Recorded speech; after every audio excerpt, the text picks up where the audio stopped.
Namaste and welcome back to today's episode of Mahabharata Matters. In the previous episode, we saw that Ghatotkacha had been killed with the Shakti Astra of Karna. He had averted a great calamity for the Pandavas because Karna had used up the one infallible Astra he had against Arjuna. Yet the war continued into the night. Everyone was exhausted. Arjuna announced loudly that everyone should sleep for a few hours before resuming the fight. The soldiers on both the sides could not thank him enough. Most of them collapsed wherever they were next to whoever they were standing. That night, all the soldiers slept right on the battlefield for a few hours. But Duryodhana could not sleep. He went to meet Dronacharya in the wee hours of the morning. He was more bitter to his teacher than ever. He said, "You are the greatest warrior that there is. Certainly you have more astras in your control than your dear student Arjuna. You love them too much and you are so partial towards them always. Otherwise, why is it that you have not achieved anything so far? You could not defeat Arjuna, you could not capture Yudhishthira, you could not do anything that could account towards our win. I am so unfortunate that the heart of my commander-in-chief is with the enemies," so on and so forth. Drona was devastated to hear these words from Duryodhana. His entire life flashed in front of his eyes. He had come to Hastinapura to avenge the insult of his friend Drupada. His only goal at that time was to avenge the disrespect. He had come to Hastinapura in search of a student who could help him achieve this. When he came to Hastinapura, Bhishma had said there were hundreds of princes that he could train.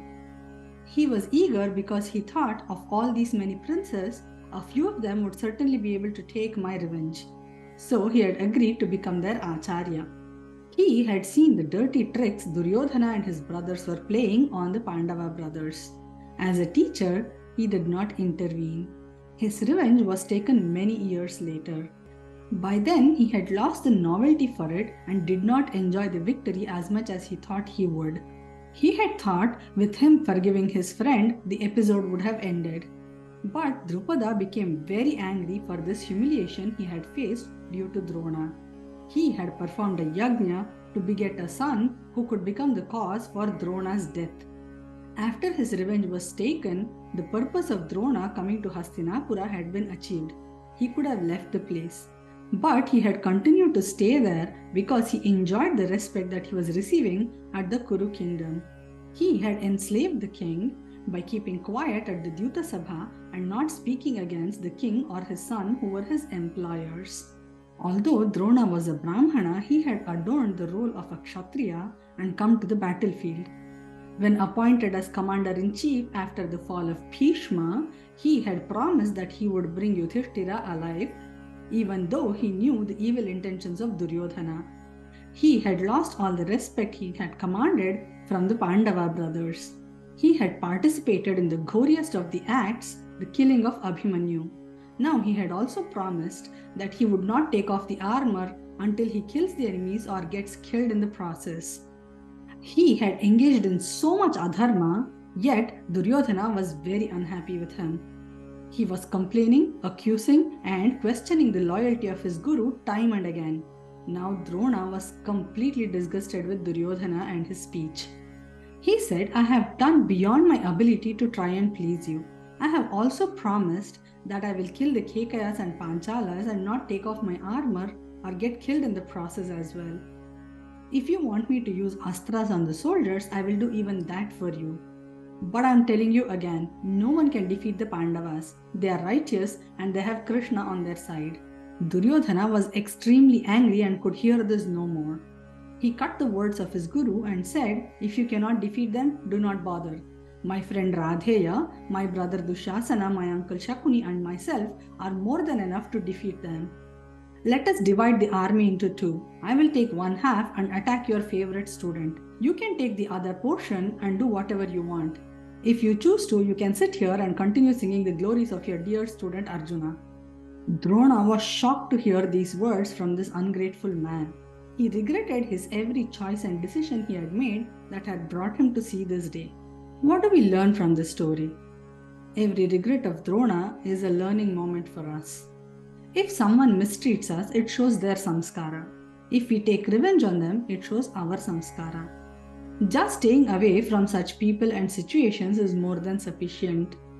If we do the same thing right back at them, what is the difference between adharmic and dharmic actions? Drupada's ill treatment towards Drona showed his culture. It had made Drona very sad. It could have been a learning moment for Drona. Being at the receiving end, he had understood how it feels if someone mistreats. He could have resolved to never ill-treat anyone else or make someone feel the way he felt. Instead, he had chosen to take revenge. Drona grew hatred for Drupada for many years. Drupada did not even know about it at that time. When Drona was satisfied, he thought the rivalry had been buried.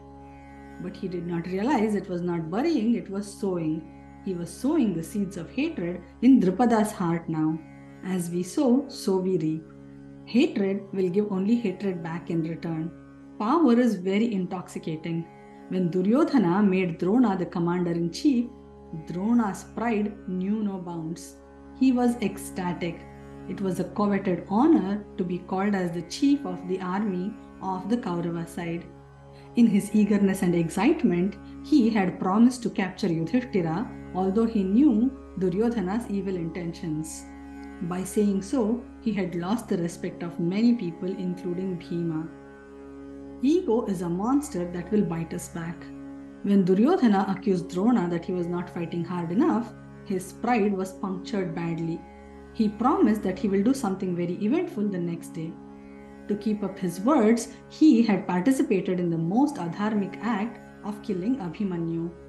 Need for approval and desire to hear our own praises is another death trap. When Duryodhana accused Drona that he was partial towards Arjuna and the Pandavas again and again, it angered Drona like anything.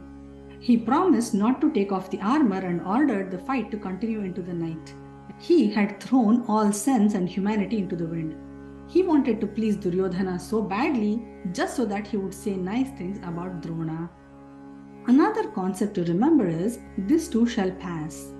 Be it anger, resentment, humiliation, or even excitement for that matter. Everything is momentary. After some time, the intensity of that emotion will fizzle out automatically. Instead of acting impulsively at that time or taking rash decisions, it is better to sit over it. Krishna had spoken about the ladder of fall in Bhagavad Gita. Which are those true shlokas?